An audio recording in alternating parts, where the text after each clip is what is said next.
just been sprites hissing an alarm. Warriors! At that moment there was a distant sound of stamping horse feet and a cry of dogs, and the sprites hissed an alarm. Warriors! Queen Sycrax's iron warriors had spotted the giant in their Badwoods territory. Tsar had been right about the deep thoughts and the smoke, and were galloping out of Iron Warrior Fort to investigate. There you are, your problem is solved, said Tsar to Wish. Your people are coming and they can take you home. But we'll be in big trouble because we all sneaked out of the fort without permission, said Wish. Please will you help us get back on to our own fort without them finding us? I haven't got time to do that before the competition starts, said Tsar, but I'll very kindly let you come with me and you can stay the night in my room in Wizard Camp. That's burglary and kidnap, said Wish furiously. Take us back to Iron Warrior Fort and give me back my sword, you horrible wizard. Well, I really don't see what that's got to do with it, with me, said Tsar in surprise. Why should I care about the problems of a couple of enemy warriors? I'm doing my best, but you're being very difficult. If Wish had been doubting that wizards were every bit as bad as everybody said they were, this instantly changed her mind. My mother was right about you once, magic people, stormed Wish. You're cheats, and you're treacherous, and you have no morals, and you're completely out of control, and... She's right, Tsar, walks Caliban. You get back from the universe what you give to the universe, and kidnapping this girl and stealing her sword means you can expect something truly dreadful from the universe in return. Do as you would be done by, or you'll be well and truly done. Well, the universe, you ought to be very pleased that I'm not leaving these guys here to be attacked by witches. I can't understand why you're not all happy for me. Tsar frowned. It's terribly selfish of you.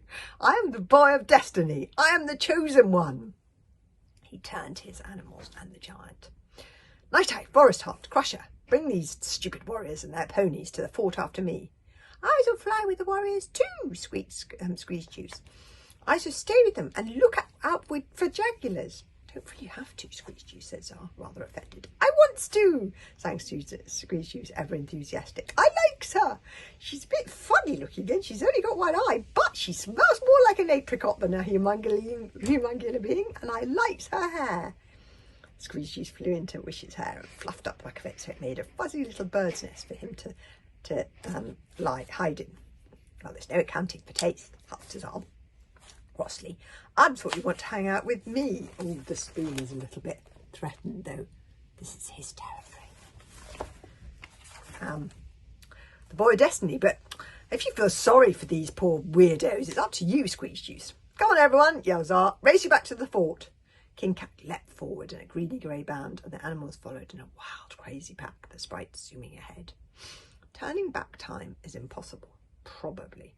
But if Tsar could have seen Wish after he left her in the clearing, and if he could have seen the look on her face that she suddenly realised she couldn't make things right by putting back the sword, and that her mother would inevitably now discover her disobedience in that uncanny way that mothers do, and if he could have known that Wish's mother wasn't the kind of mother who had given her daughter the impression that she would forgive her daughter anything, if he could have seen Wish crying with a spoon who couldn't talk, trying to comfort her with no words, and the assistant bodyguard also sad, patting her on the back, and Squeeze Juice pulling faces and turning cartwheels to try and cheer her up, if he could have seen all that, would Tsar have wanted to turn back time, even though that is impossible?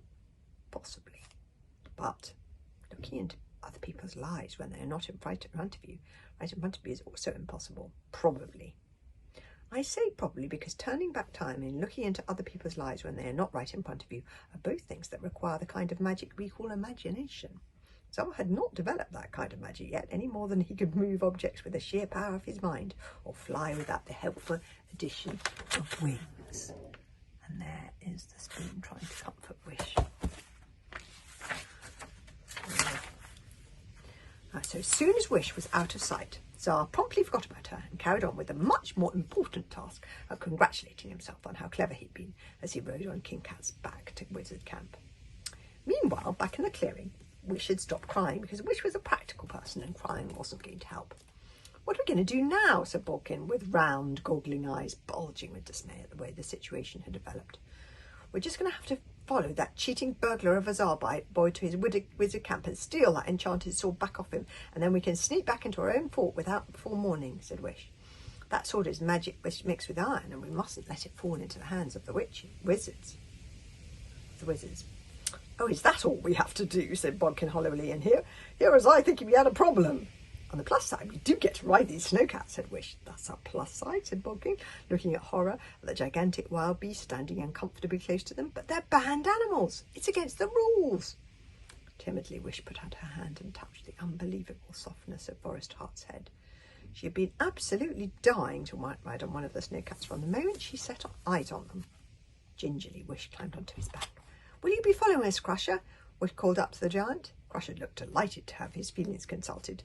I'm a bit slower than these snowcats, he said, still giving a great smile, like a cracked pumpkin, but I'll be right behind you. I'll be fine. I'm a giant.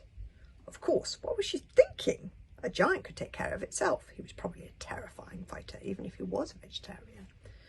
Follow's ass, please, Snowcat, said Wish. Forest Heart leapt up and bounded forward with velvet suddenness. I'm actually riding a snowcat in real life, thought Wish, with disbelieving excitement as the lynx weaved smoothly through the trees, the night wind blowing back Wish's hair. Wish forgot the peril of the moment and whooped in joy. By holly and mistletoes and witches' toenails and the stinky breath of the goggle-eyed goblin hopper, thought Bodkin all alone in the clearing. That little princess was more like her mother than she looked. Stubborn, reckless, pig-headed. The Wizard Boy was even worse. What was it with royalty? Maybe it was all the rich food they ate went to their heads. But what could poor Bodkin do? He couldn't stay here all alone in the possibly werewolf-infested wood, enjoying the cool night air and playing Spot the Rogue Breath.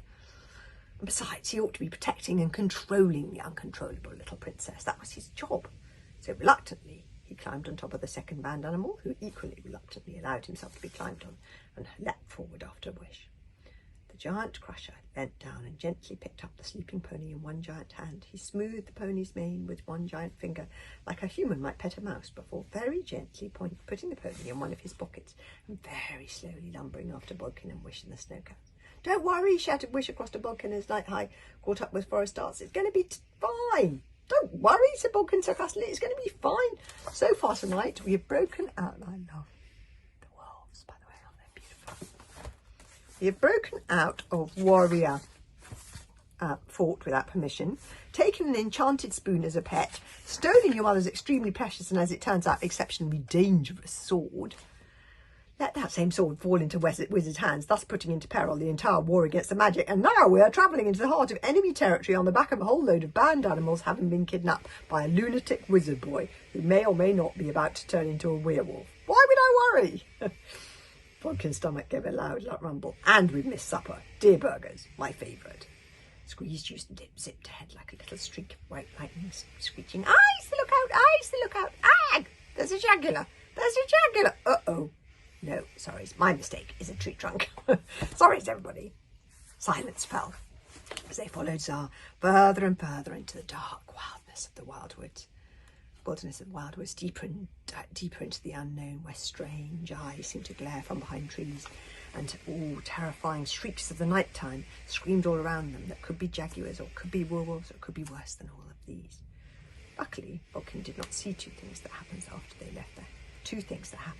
left the clearing, or he would have been even more worried than he was already. Firstly, the giant Crusher was captured by Sycorax's iron warriors. We should be right to be concerned about him. Giants are deep thinkers, but unfortunately the fact that they operate in a slower time zone puts them at a severe disadvantage when faced with much smaller enemies. Crusher just about had time to think, what on earth is going on? Before the warriors on their plunging horses exploded into the hearing and wound iron chains round and round his legs. The warriors warned him that if he made a sound, they would kill the pony, so the giant was silent as he was dragged away towards Warrior Fort, making the treetops sway as he stumbled and blundered after the angry ant-like warriors. What were they so cross about? Giants didn't understand crossness. It seems like such an obvious waste of time. And then there was silence, but the air in the clearing seemed to chill, a few degrees colder than it had been before, and the snow moved and swelled like a white sea turning stormy. Was it that something that was descending into the clearing had something been watching? Could it be that something was looking for the enchanted sword? Ah yes, that would have made Bodkin worry. But if that something was a witch, however unlikely that may seem, Bodkin was going to need very advanced body guard skills indeed, because because witches' feet make no footprint, witches' body make no shadow. But they make the trees, the land, the moss a little cooler and colder as they pass. There's lots of witch feathers. Okay, the next chapter is, the next part 2 is called Wizard Fort. I'll have that tomorrow.